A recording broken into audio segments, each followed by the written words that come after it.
was cheating me, Grandpa. Vastanannaru. Hello, doctor. When you come, you must take me to the Marvel Studios. Promise?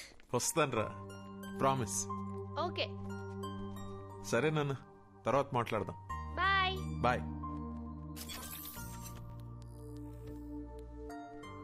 Yes. Thanks for the appointment doctor.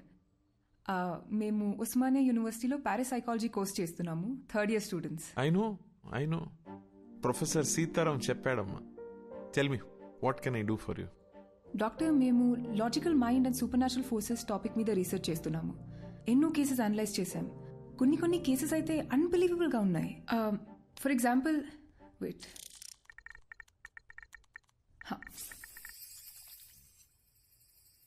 2011లో ఢిల్లీలో పుట్టి పెరిగిన మనీషా అనే ఒక 4 ఏళ్ల పాప, నా పేరు సుమన్ అని, రాజస్థాన్లో మా ఇల్లు ఉందని చెప్పి వాళ్ళ పేరెంట్స్ని కరెక్ట్గా గుర్తుపట్టింది.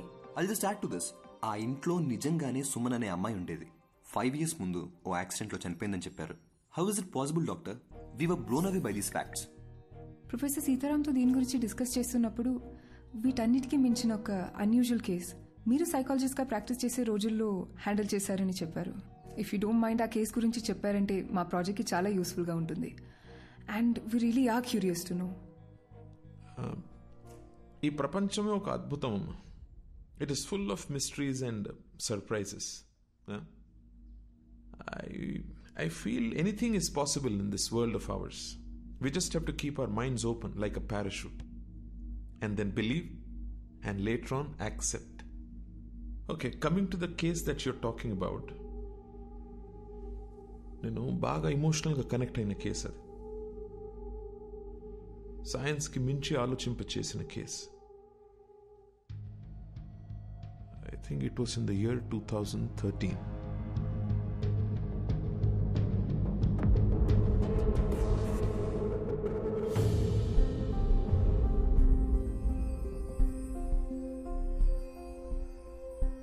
మేము స్మైల్ ఫౌండేషన్ నుంచి వచ్చాం. బస్తీలో పిల్లలకి ఫ్రీగా స్కూల్ బ్యాగ్స్ ఇస్తున్నాం ఆంటీ. చాలా సంతోషం అమ్మా. High five. High five. Hi boy. Hi. Hi అక్క. How old are you? 10 ఏళ్ళు. అక్క నాకు ఈ బ్యాగ్ ఇస్తావా? ఇస్తా గానీ ఈ రోజు నువ్వు స్కూల్ కి పోలేదా? లేదక్క, నేను స్కూల్ కి వెళ్ళట్లేదు. ఇళ్లల్లో పనికి వెళ్తున్నాను. పనికి వెళ్తున్నావా? అవునక్క, నేను చదువుకోవట్లేదు. కానీ నాకు బ్యాగ్ వేసుకొని వెళ్ళడం చాలా ఇష్టం అక్క. కనీసం పనికైనా బ్యాగ్ వేసుకొని వెళ్తాను. ప్లీజ్ అక్క, నాకు కూడా ఓ బ్యాగ్ ఇస్తావా? థ్యాంక్స్ అక్క.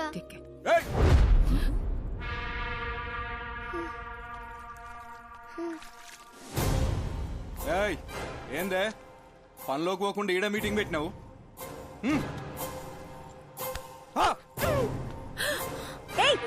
నువ్వు అసలు మనిషివేనా? చిన్న పిల్లని కొడతావేంటి?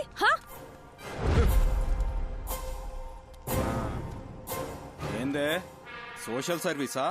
12 years లోపున్న పిల్లలు పనికి వెళ్ళకూడదు, గవర్నమెంట్ రూల్. నువ్వు చేసేది చాలా పెద్ద క్రైమ్. నీ మీద పోలీస్ కంప్లైంట్ ఇస్తాను. పోలీస్?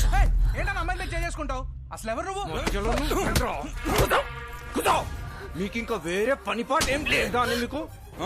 మా బస్తీలో పిల్లల్ని ఎట్లా చూసుకోవాలో మాకు బాగా తెలుసు. ఎవరిని అడిగి వచ్చిందే? అన్నా, ఈ నలుగురిని సాయంత్రం దాకా ఇన్ని ఎండలో కూర్చోబెట్టుండ్రా. కూర్చోవే. సాయంత్రం దాకా ఎండలో కూర్చుంటే కొవ్వు కరుగుతుంది.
15 రూపాయలే?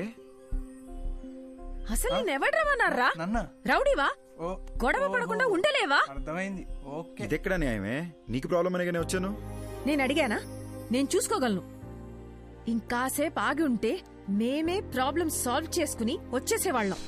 ఇప్పుడు చూడు, పోలీస్ స్టేషన్ వరకు రావాల్సి వచ్చింది. నీకేమన్నా పిచ్చా? నడిరోడ్లో ఎవడో తన ఉద్దేశం ఏంటంటే కొత్తగా పెళ్ళయింది, మొన్న మధ్య ఇల్లు మారారు, ఈ టైంలో ఈ గొడవలవి ఎందుకు అని. నువ్వు ముయ్. ఫోన్ చేసి నేను మర్చిపోక. బటర్ఫ్లై, ఇది నీతో కష్టం రా. సారీ. ఓకే చూడు butterfly, you are the best thing to happen to me. నీకెప్పుడు ఏ కష్టం వచ్చినా నేను ఇలాగే రియాక్ట్ అవుతాను. Because I love you. నీ మీద ఒకడు చెయ్యేసాడని తెలిసి వాడిని చంపకుండా కొట్టు వదిలేసానని హ్యాపీ ఫీల్ అవ్వాలి. ఓకేనా? రే బావా, నాకు చాలా పనులు ఉన్నాయి. నైట్ లేట్ అవుద్ది, నువ్వు ఇంట్లో దింపే. సరే. Take care of.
अरे चीटिंग है.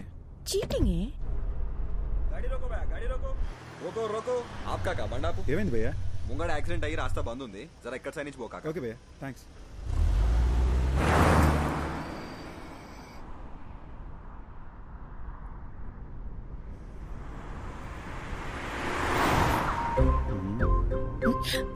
రోడ్ ని చూసి డ్రైవ్ చేయరా. ఇదిగో చూడు, నా ఇద్దరు ముంచుకొచ్చేస్తుంది. ఇప్పుడు నాకు ముద్దిచ్చావనుకో, అప్పుడు ఫుల్ ఎనర్జీతో కాన్ఫిడెంట్గా రోడ్డు మీద మాత్రమే ఫోకస్ చేసి డ్రైవ్ చేస్తా. ఓకేనా? No chance. నో అనే ఆప్షన్ నీకు లేదు మేడం. నీకు ముద్దు పెట్టడం నా బర్త్ రైట్.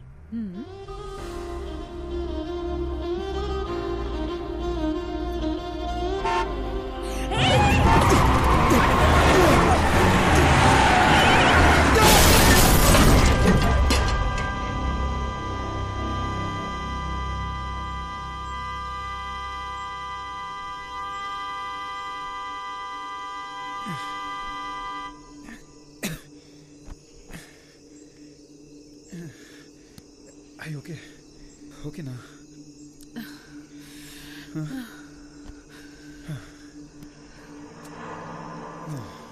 రోడ్డును చూసి నడపమంటే విన్నావా నువ్వు? నిన్ను సపోర్ట్ చేశాను చూడు, నాకు ఇది జరగాల్సిందే. దీనమ్మా బిల్లు వాసిపోద్ది. హలో,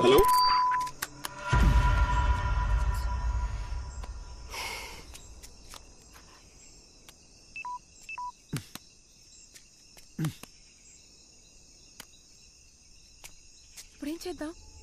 ఇదేదో అడవిలా ఉంది, ఇంటికి ఎలా వెళదాం? అక్కడ ఇల్లుంది, కార్ చూసుకోమని వాళ్ళకి మాట చెప్పొద్దాం. ఎవరో కూడా తెలియకుండా అది కాదే, రాత్రి అంతా కార్ ఇక్కడే వదిలేసి వెళ్తే తెల్లారేసరికి దొంగలు పడి పాటలు పాడి